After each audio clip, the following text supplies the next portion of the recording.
Warangal parliament నియోజకవర్గాల కార్యకర్తలందరికీ request చేస్తున్నా, పోయినోడు పోనీయండి, మీరు గట్టిగా ఉండాలి. ఏదో సల్లబడ్డట్టు, ఏదో వారికి భయపడ్డట్టు ఉండొద్దు. లేచి లేచి ఎక్కడనే ఉండాలి బిడ్డ. నిన్న కేసీఆర్ గారు దేవుడిపై కొత్త ఎట్లయితే హుర్రూతలు ఊపారో ఆ ఊపు జరగాలి.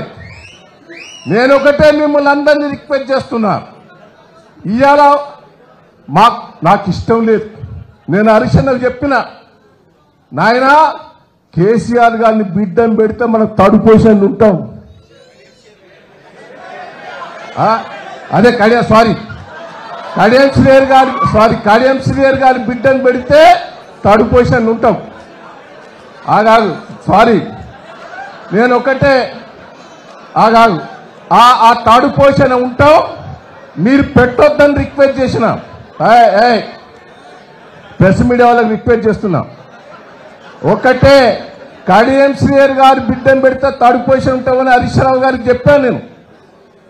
హరీష్ రావు గారు ఏమన్నారంటే, ఇవ్వ అటు ఇటు ఉన్నాడే పెడదామని, పోయేటట్టున్నాడు అది ఇదని అన్నాడు. నేను ఒకటే రిక్వెస్ట్ చేసిన, ఆమెను పెడితే థర్డ్ పొజిషన్ ఉంటుందని చెప్పాను.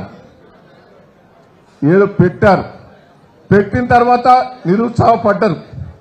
నేను ఇప్పుడు హరీష్ అన్నకు చెప్తున్నా, ఆమె కాంగ్రెస్ పార్టీ టిక్కెట్ తెచ్చుకోవడమే కార్యకర్తల్లో ఊపొచ్చిందని కూడా ఈ సందర్భంగా నీకు తెలియజేస్తున్నా. కార్యకర్తల్లో ఊపొచ్చింది.